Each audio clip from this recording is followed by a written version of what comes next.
Hello everybody, welcome to my channel. Thank you for clicking the video. Today our topic is acute rheumatic fever. This is my first video, so if there is any problem, please you can write down in the comments. I'll obviously try to incorporate it in the video. I have made a PowerPoint presentation. If anyone requires this PDF or wants handwritten notes of the same, you can write in the comment section below. I will get back to you. Also, please like, share, and subscribe, and ask your friends to do the same. It's a small channel, and please help us grow. So, let's get to acute rheumatic fever. It's very important because it's very common and can happen to anyone. First, we are coming to the definition. The definition is that acute rheumatic fever is a multi-system inflammatory disorder predominantly affecting the heart and the joints and precipitated by recent onset sore throat caused by group A beta hemolytic streptococci. You can use this definition anywhere. I've basically taken it from Robbins and incorporated all the important points here. The word recent, the term recent onset is very important, and also the last part, there is group A beta hemolytic streptococci, because there are various strains and we are focusing on this one because this one is the one that causes acute rheumatic fever. And also one thing we can take away from the definition is that it's an inflammatory disorder, so there will be typical cardinal signs of inflammation all over. Thank you. Basically a type of immune reaction, as we can see from the pathogenesis, where first there is sore throat. By now there are certain strains of streptococci. We are basically talking about the rheumatic strains here. So first there is attack, then obviously due to the immune system of our body, they form antibodies, and these antibodies then cross react with different tissues and damage them. Next we will see what happens because of this.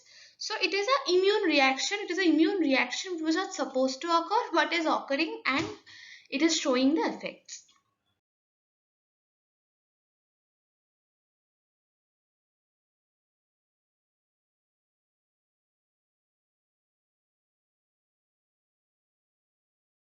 Now, here this is very important for competitors, that which one are permanent and which one are temporary. Now, the carditis of the heart is permanent. That is why it's so dangerous. The carditis is pancarditis, which means it affects all parts of the heart.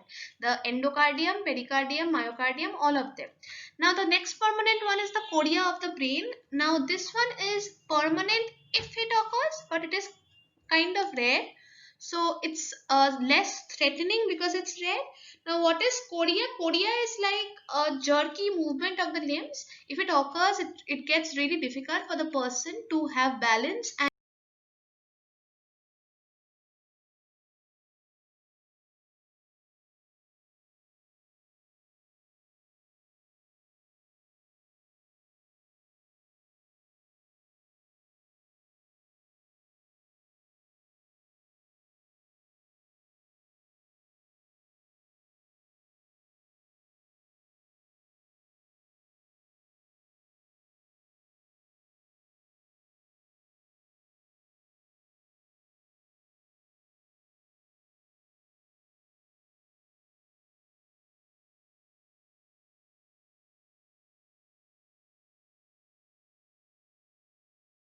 now I have incorporated this diagram because it has everything.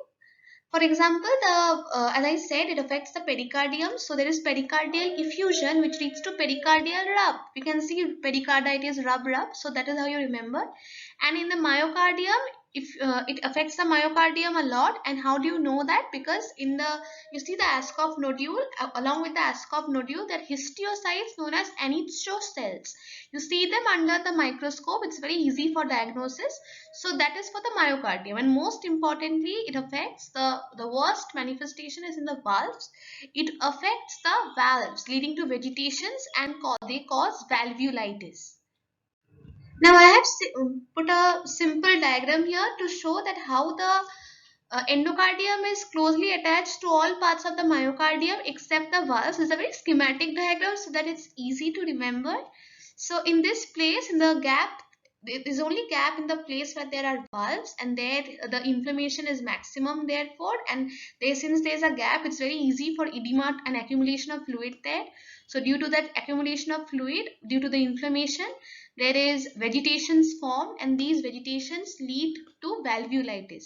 And due to this valvulitis, the passage starts getting narrow with time, and at first there is valvular regurgitation. This is very important, that due to valvulitis there is always valvular regurgitation at first, and after that there is valvular stenosis. This is very important. Which valve gets attacked first? The mitral valve. So the effect that occurs first is mitral valve regurgitation.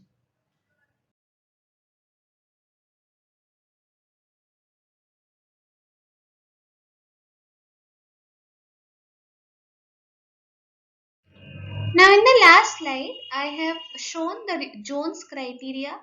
You can call it Jones criteria, Jonas criteria. Now this that was very important for the diagnosis. I have skipped it because I have already spoken about the major criteria in my previous slides, and the minor criteria we can divide it into two. You can just go back to the slide and see that there are two ways. One is clinical. Clinical is fever, arthralgia, in general body ache, and then there is increased PR interval. This is, there is inflammation, there is increased ESR. ESR always increases if there is inflammation. So this is easy. Also there is increased C reactive protein, which is very important. So these are the minor criteria. Now I am going to come back to the essential criteria, which are the last few.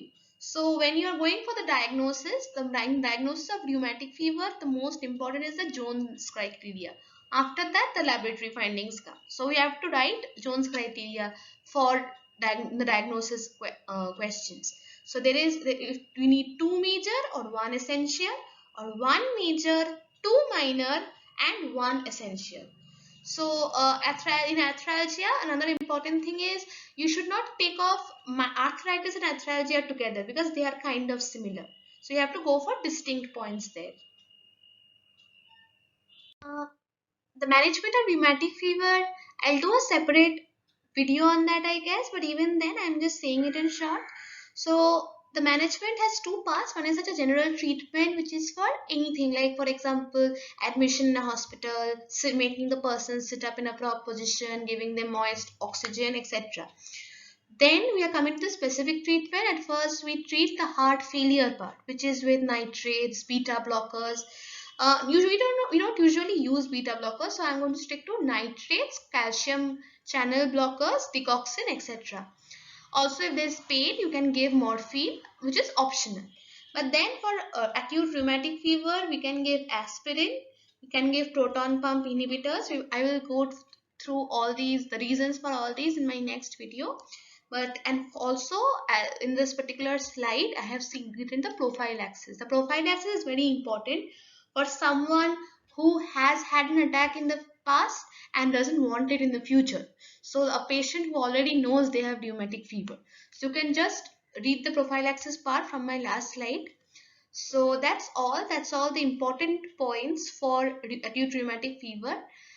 Tell me if you want me to make a bigger video involving arthritis and chorea, but they are not so important. They don't have many important points. So I will love to make more such videos, and but please subscribe. It's a new channel, and I'm trying my best to make maximum out of it. So please subscribe and ask your friends to do it. Thank you.